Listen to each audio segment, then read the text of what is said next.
So, welcome to another episode. Um, so today's episode is going to be about the major fears. Now, we're not talking about fear of spiders or fear of heights, but in fact, fears that hold us back from reaching our full potential.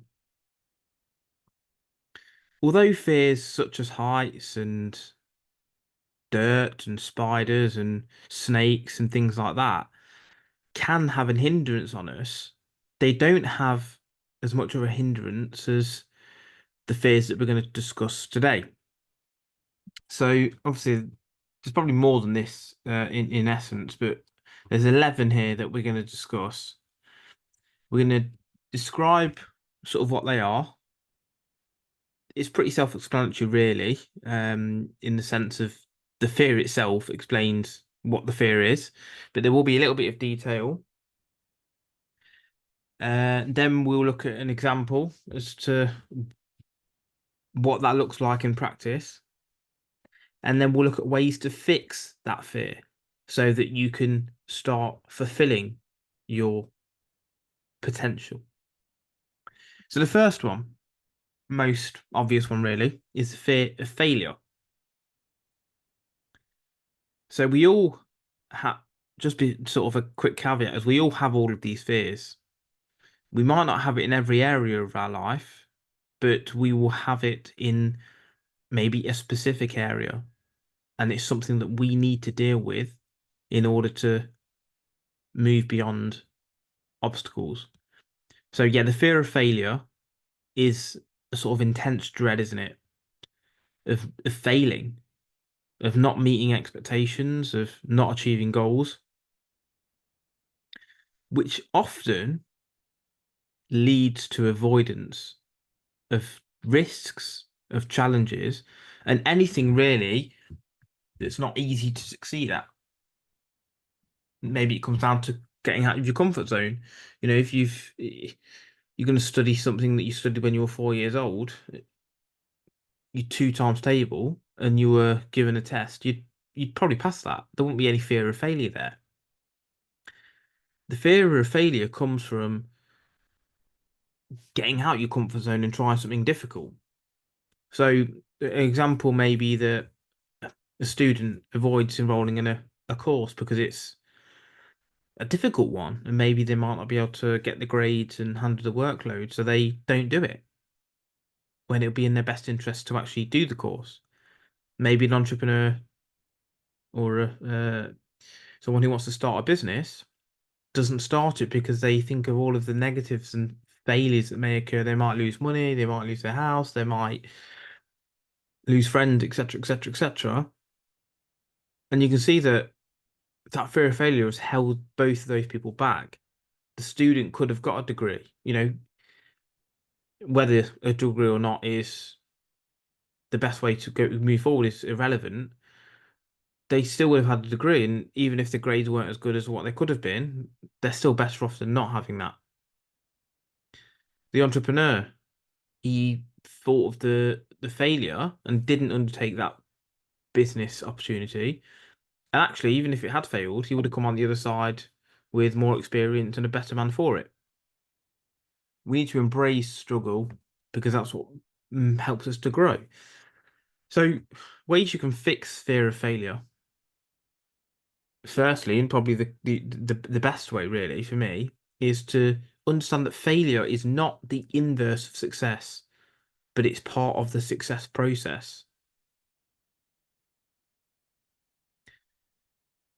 To succeed, you have to have failed, and it's a necessary part of this growth.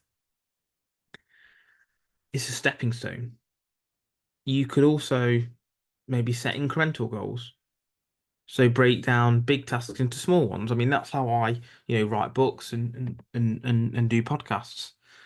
I write, it's a big task to do a book, and I've written three now. And I break it down into maybe a page a day, 2 pages a day, whatever it's going to be. It's not a hugely big task, but you end up getting results. And another way to fix fear of failure is to embrace the process. Don't focus on the results, focus on the learning and growth that you're getting, and don't just focus on the end result. I think that's a really good one as well. to help you move past the fear of failure. And I probably think fear of failure is probably up there with one of the most common ones that hinders what we do. The next one is imposter syndrome. Imposter syndrome. So it's where you basically feel like an imposter. You feel like a fraud. You feel like you don't deserve your achievements, and maybe that you feel like a fake. It's like, for example, I started this podcast. If I'd have gone in thinking, oh, do you know what? I don't know anything. Why am I even bothering to talk about these things? Why am I bothering to write books?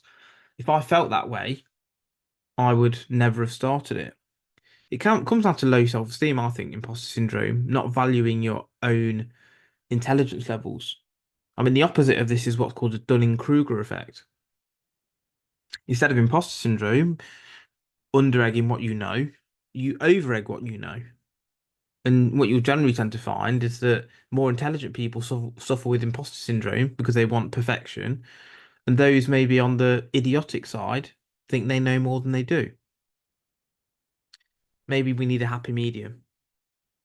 An example might be that a new manager feels that they don't deserve the role, and that those under them will start to see them as incompetent. A student or graduate might feel unworthy of their academic accomplishments. Well, ways to fix them. So document your achievements. Realize actually, I did get A's in this exam. I did, write a book. I did do a podcast. I did, you know, get promoted. I did get this job. I did come up with an idea at work, and they've implemented it, and it's still there to this day. When you start to actually realize that you've done more in your life than you think you have, that will start to alleviate some of the imposter syndrome you have. And the other one is just to understand that this is part of human nature. Understand that you're probably going to have imposter syndrome throughout your life at some point. Oh, I'm not good enough to be starting this business.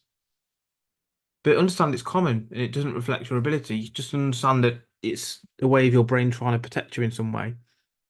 And it leads on to other ones, which we'll obviously come on to. And understand that when you receive feedback from others, that will make you feel good. And you'll start to realize that imposter syndrome was idiotic.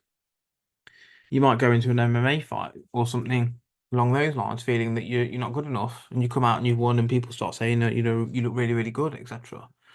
That's a real good way to cure it.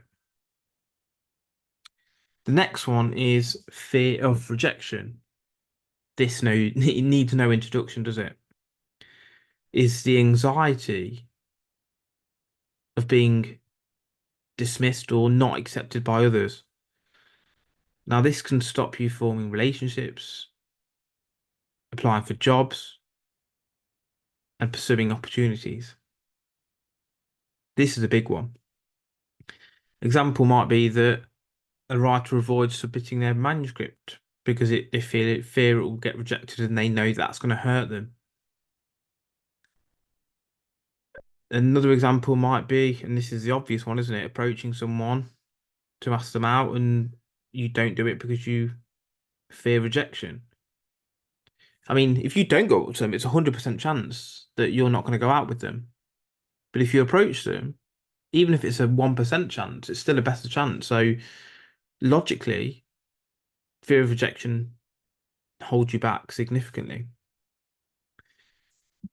Ways to fix it is desensitize yourself. Sales is great for this because you get rejected loads, and you understand that it's water off a duck's back, and there's other customers, other individuals, other clients that you can speak with, and they will probably buy. This, and this is a really good one as well. Separate your self-worth, self-image, self-esteem from the outcome. Don't let the fact that someone said no to a date affect how you view yourself. Maybe you weren't their type. maybe they've just come out of a relationship. You don't know. It doesn't. It's not a reflection of you. You might go to the next person and they say yes, and they think, oh, it's a great lad. So yeah, you need to detach those. And the other one is to reframe rejection. Again, it's part of the process, not failure. To get success, to get a date, you need to handle rejection. To get a good job, you're probably going to get rejected from 3 or 4 jobs along the way. And understand that it's part of the process. Next one is fear of change, which is, as it clearly says, the resistance to altering routines, environments, and ways of thinking. This is a real difficult one for people to get out of because they like routine, they like the known. And an example might be that an employee doesn't want to, or a manager doesn't want to adopt a new technology because they're afraid of the fact that it will cause disruption. An individual, and this is one that you probably attribute to fear of change anyway, is moving to a different city or a different job or a different industry, different business, because you don't know how you might fit in and the routine, you're unaware of what may happen. Ways to fix this is a gradual transition. Use small steps rather than trying to do everything at once. Imagine the benefits. Think about visualization. Imagine your dream life if you've made these steps, the new job, the new area, the new business, whatever, and that will help reduce anxiety. Look at the positives as opposed to the negatives that can come from making this decision. And have a support network, you know, have people around you that encourage you to move forward instead of laugh at you. This next one's pretty similar, fear of the unknown. Um, Again, it's the uncertainty or anxiety of not having clarity of what may happen in the future. You've got your job, a new job, and you're anxious about the first day because you don't know what to expect, and that cripples you. Might be the same with a hobby. Might be the same with a new restaurant. Fear of the unknown. You can fix this pretty easily. Gather some information. Don't let the anxiety overwhelm you. You can go online and find good reviews for a restaurant. You can find good reviews of people who've lived in this new location you're looking at. That will help to alleviate some of that anxiety. And just be in the present. Don't focus too much on futures. Focus on the here and now. To get out of your comfort zone, you need to get out of your comfort zone more often. The more you get out of your comfort zone, the bigger the comfort zone is. And then that thing that you tried before that was out your comfort zone is now in your comfort zone. And you perpetually do this until nothing bothers you anymore. Next one is fear of success. This is one that people sort of struggle to understand in some ways, but it's the apprehension about achieving your goals, the pressure or the change that can happen to you if success came. So if you became a millionaire, would you be the same person? Would you like the person that you have become? For me, though, fear of success is about self-image and self-esteem as well. We fear success because we feel like we don't deserve success. So, if we just keep failing, we feel, oh, that's me. I'm a failure.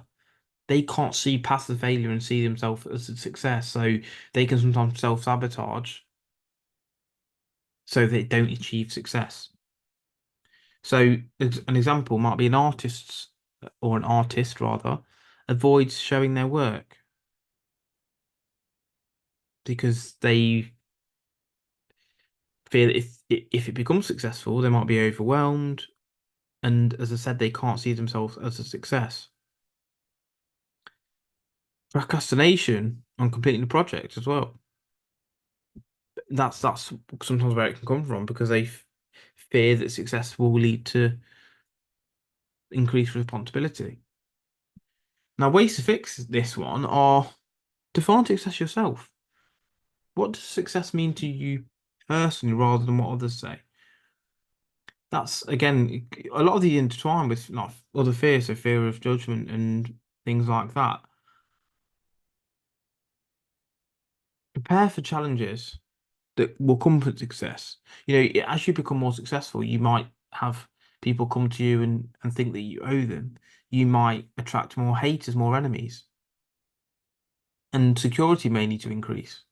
But the reason that you've got a fear of success is because maybe you don't actually understand what is entailed.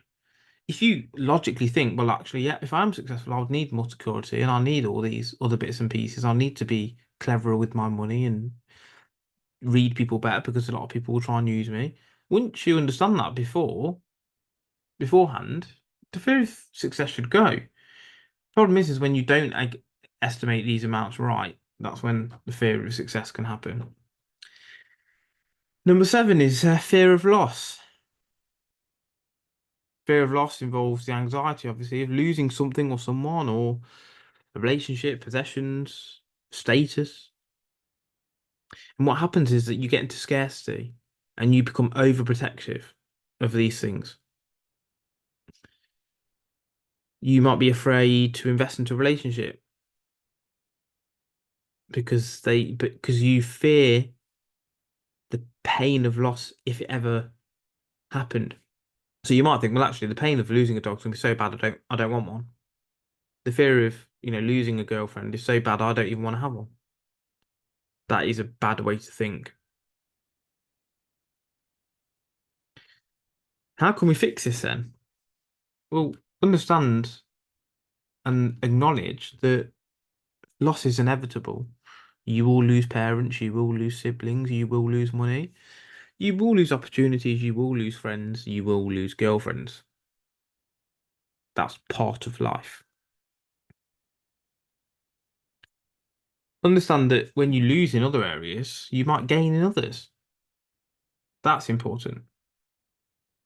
And for me, this is a really good one. Don't focus on what you lost. Focus on the fact that you got to enjoy it. Don't focus on the fact that your dog died. Don't focus on the fact that you got to enjoy 10 great, 12 great years with the dog. Same with any relationships or the jobs or whatever. Appreciate what happened rather than focusing on the actual loss itself. Number eight is fear of commitment.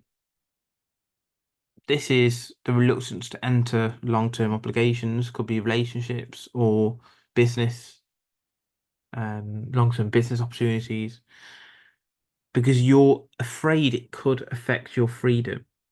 You feel trapped. And when you don't commit to something, you feel like you can keep changing your mind. But the problem is if you keep thinking like that, you will never commit to anything and end up with nothing. You might not want a relationship because you fear being tied down. You may not want to buy a house because you fear being stuck in one place. To fix this, understand what you want from commitment. Because don't think about if I want freedom of having a house. Think of the freedom it gives you. Take small steps with commitment. Commit to going to the gym twice a week and commit to going out with your friends once a week or whatever it's going to be, and understand that commitment can give you freedom as opposed to take it away. Number nine is the fear of intimacy. This is fear of intimacy is the avoidance of close relationships because you've been hurt before, you've been rejected before, you've been abandoned by, your biological parents.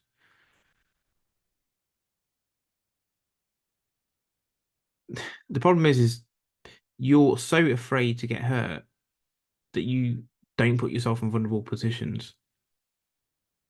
You avoid opening up about feelings.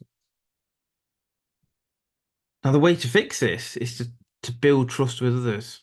Share personal information and people will share information with you. Maybe you consider therapy. Maybe you just understand that what's happened in the past isn't necessarily going to happen in the future. Maybe start with some low risk stuff and don't go for the big boys. And actually, you could maybe reframe it to say vulnerability could be a strength. And actually, sometimes they are the best relationships, aren't they? When, you both got baggage, but you both understand each other's baggage.